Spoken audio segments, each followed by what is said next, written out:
যে উনি আসবেন না, আরো যাদের সাথে কথা হচ্ছিল উনি রাজি হবেন না, এই ধরনের একটা কথা ছিল। বাট আমি সরাসরি ওনার সাথেই কথা বলতে চাই।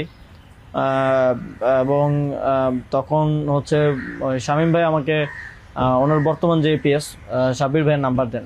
তো সাব্বির ভাইয়ের সাথে যোগাযোগ করার পর সাব্বির ভাই আমাকে বলেন যে আমি তো স্যারের সাথে নাই। তো স্যারের সাথে মঈন চৌধুরী নামের একজন তখন স্যারের প্রাইভেট সেক্রেটারি হিসেবে কাজ করছিলেন। তো সাব্বির ভাই আমাকে মঈন চৌধুরীর নাম্বার দেন। মঈন চৌধুরীর সাথে আমি যোগাযোগ করি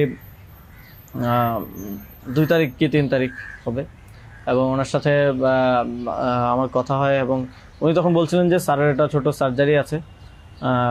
স্যার তখন ফ্রান্সে ছিলেন। তো সার্জারি সার্জারি আছে, এবং ও পরবর্তীতে আমি ওনাকে মেসেজগুলো ক্লিয়ার করার চেষ্টা করি যে আমরা চাচ্ছি এমনটা।